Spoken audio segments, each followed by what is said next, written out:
Back to Big Mouth and fancy seeing you here in June. A very welcome, my friends, and especially my enemies. Come in, sit down, no touching. I don't do the touching. And hello, welcome back to Big Mouth and welcome to Sunday's edition of the dceu Daily. Looking pathetic?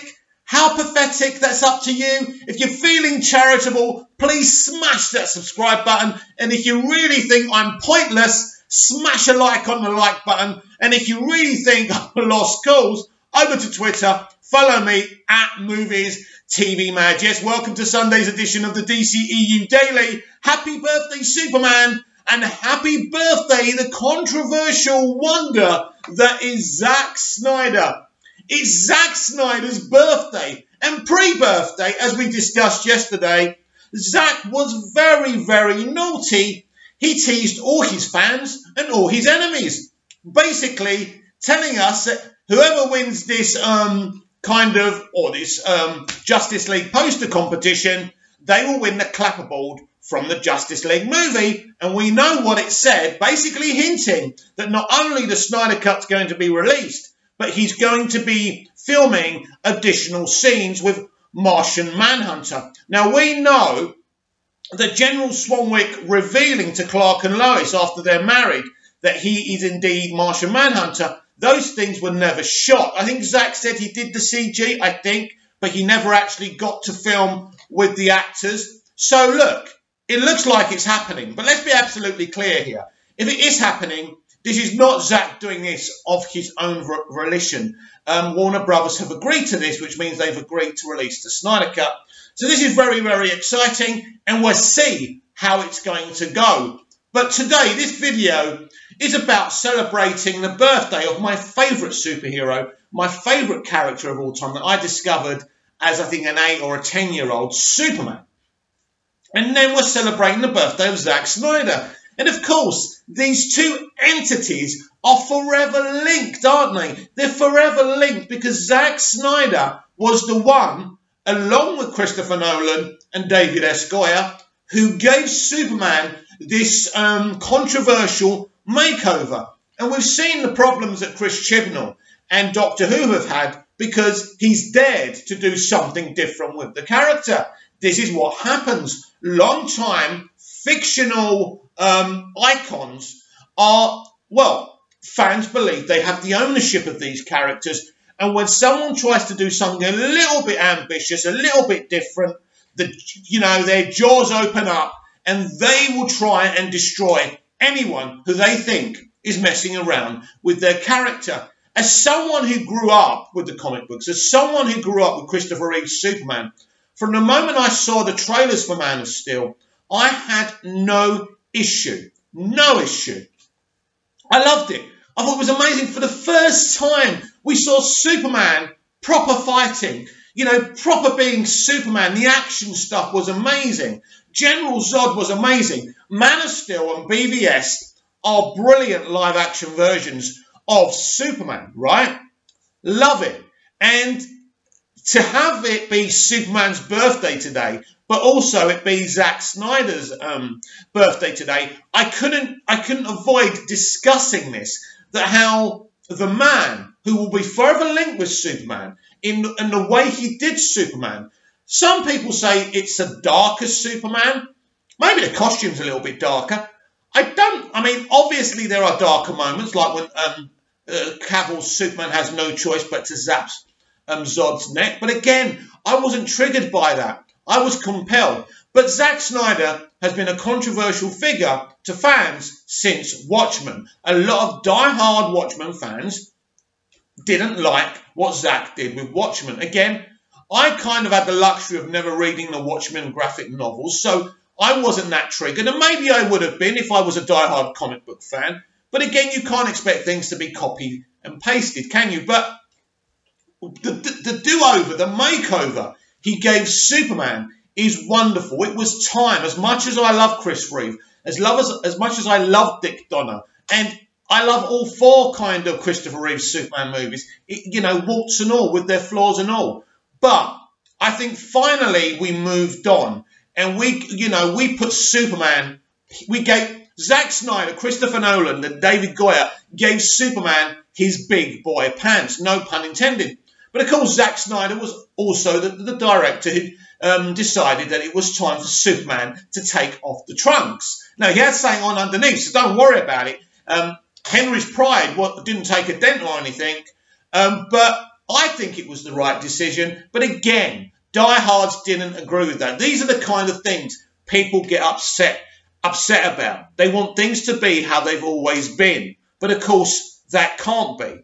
And I think the three guys, Nolan, Goyer and Snyder, did an amazing thing with Superman. It's a great film. And BVS, of course, people are still talking about BVS, which is amazing. Now, you know, the film was released in 2016. Jump 4 years and the controversial discussions are still there. And I know that that's the kind of discussions that Zack likes. Zack doesn't mind people hating his movies. He likes the discussions, and I think they're great discussions. But Superman, it's his birthday. He deserves a birthday. He deserves a birthday all on his own because he is absolutely the best superhero. Fact. The character who comes from another planet, who's brought up by the salt of the earth, Ma and Pa Kent in Kansas, Smallville, right?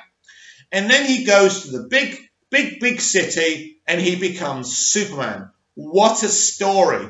And you know what? If you ever get the chance to see the Fleischer animated shorts that they did back in the 40s, I think, the animation's amazing. We're talking about the 1940s and it's awesome. It's Superman and you should go check it out. And then, of course, you've got George Reeves, a brilliant Superman for the time. You know, let's not forget how, we always got to remember they had no technology. I mean, the ways they had Superman flying, sometimes he would jump out of a window and he'd swing on a bar. Because what happened is, George Reeves' Superman, they had him on strings, he had an accident and he said, I am never going on the strings again.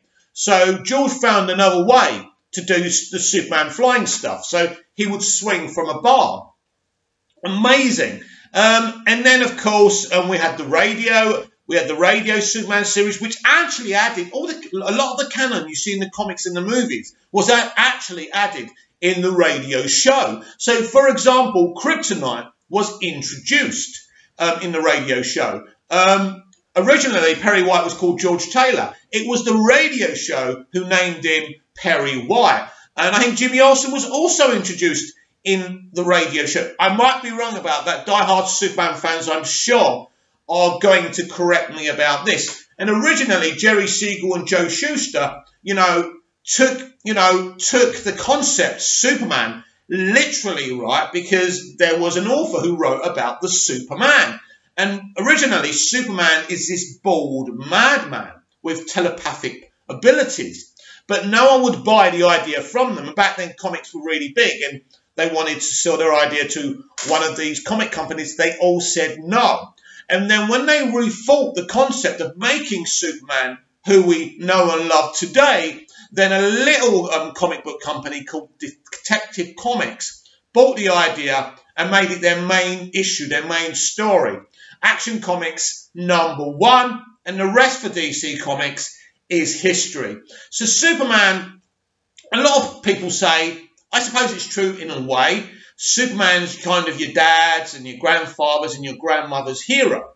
But for me, no matter how long Superman goes, I think he's always going to be relevant and relatable. That's an argument. That's an argument that people always have.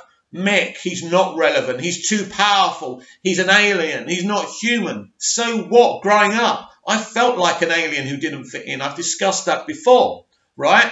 I related to Superman. I looked up to Superman when I was growing up. Chris Reeves' Superman was my hero. I would literally look up to him and say, God, I wish you were my dad. I wish I had someone that pure, that clean to look up to. Of course, that's not realistic because nobody's pure and nobody's clean. No, everyone is great and bad all in the same place. That's what it is to be a human. So, but Superman, amazing. What's not to like? A character who's strong, that can fly, that is impenetrable apart from kryptonite, has got great villains. What's not to like? And all someone actually has to do now, because we've had Snyder's Man of Steel and Batman v Superman, now we need someone to come in and reimagine this character. Will it be J.J. Abrams, who came up with Superman Flyby, a script that was never shot many, many years ago? Some may say this is J.J. Abrams' destiny to do this film, but please let him make the film he wants. We saw what they did to him over at Lucasfilm.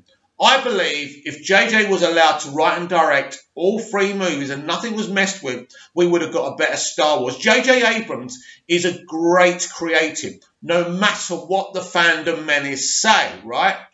He's a very clever guy. He created Alias. He co-created Lost. He clearly knows what he's doing, right? So if it is to be JJ who takes charge of the next Superman movie, and I don't know if it's going to be a sequel to Man of Steel, I don't know what they're going to do, and we won't know what's going on with anything DCEU until we've seen Wonder Woman 1984. A course correction is coming. They're going to change the timeline in that film. We know that. There's not even a point. This, you know, Walter Hamada took over a few years back, but now this is the film that gives them the tools and the apparatus to do what they want, and I think that's very important going forward. But look. What was that? What was that? Did I hear a phone call? Where's my phone? Where's my phone? Hello, Superman. How are you? Happy birthday. You want something from Warner Brothers for your birthday. What's that? A Superman movie franchise. And for you to be everywhere. And, of course, to release the Snyder Cut. Thank you, Superman. I will see what you can do. What I can do. Basically, it's ridiculous. It is ridiculous, isn't it? How can Superman not be front and centre in the movies right now? Another thing we've discussed so many times. He's amazing. And whatever you think of him, whether you relate to him or not, Superman and Batman should be front and centre. Now, a lot of people believe that Batman is divorced from the DCEU, but no, I don't believe that. I believe the timeline change in Wonder Woman 1984 will marry him with the rest of the DCEU, and you can take that to the bank. And I know people are universally saying, no, it's just a trilogy. Oh, Robert Pattinson would never want to do more than 3 films. He's an actor. He may be an actor. And guess what? You can make other films while being Batman. And Christian Bale did it. Michael Keaton did it. It's doable. And other actors have done it with other superheroes. So please, don't give me that. So I think that it will be married within the DCEU. I believe Robert Pattinson would have had to agree to that anyway. He's done indie films, right? Excuse me. He's done independent films, right? He's done it. And now he's ready to step back into the mainstream movie. And also, I know there was an article where he was complaining about paparazzis when he was doing the Twilight Saga, but people are allowed to complain. It is difficult being chased and your privacy invaded. It doesn't matter how many people say, yeah, but that's what you get for being famous. Yeah, all right, you try it for a day, right? You go shopping, a bunch of paps are chasing you. You go out with your wife and kids, they're invading your privacy and they're scaring your wife and they're scaring your kids and the flashes are going off in your face. You try it. It's not that easy. It's not all red carpets. So anyway, leave Robert Pattinson alone. I believe his Batman will be intertwined once they do this course correction in Wonder Woman 1984. But Superman really is a quite unique character. He's had so many different looks and been rewritten and retold in the comics and in live action. We've had, as I say, we had the George Reeves TV show. We had the Dean Cain and Terry Hatcher one. Not my cup of tea. Then we had Smallville, which was a pre-Superman story. One of my favourite interpretations of the Superman character of all time. Alan Miles came in and did something raw and really lit the blue touch paper. Smallville is a show that kind of is at first looking like this teen drama Dawson's Creek thing, but ultimately Smallville isn't just trying to stay in one place. It's literally telling the character-driven story about Clark Kent as a teenager and Lex Luthor becoming friends with Clark Kent until ultimately they will become enemies and they will be set apart. It's a wonderful story. I don't think we've ever seen a live-action Superman story represent all the characters, the supporting characters in the Superman lore so well. Martha, Jonathan, Lex, Lionel was created by Al Miles for the show, but never before did we see Lex Luthor's father in the comics. Amazing. Smallville's success goes so far, and it really did paint a beautiful picture of how awesome Superman can be when the people are creating him and writing him are doing something so surreal, and they actually have an imagination. Now, in the middle of Smallville, after season 5, I think, Superman Returns was released. Superman Returns could and should have been one of the best things ever. It certainly had interesting elements, but Bryan Singer was just too obsessed with Richard Donner's Superman the movie, and he didn't know what he wanted to do. Was it a brand new take? Was it a love letter to Richard Donner? It was a bit of both. And ultimately, for most people, especially Superman fans, the thing just didn't work. And, you know, so again, Superman was rested in films, and then he came back after Smallville ended its 10-year run. Man of Steel came into cinemas, and it was amazing.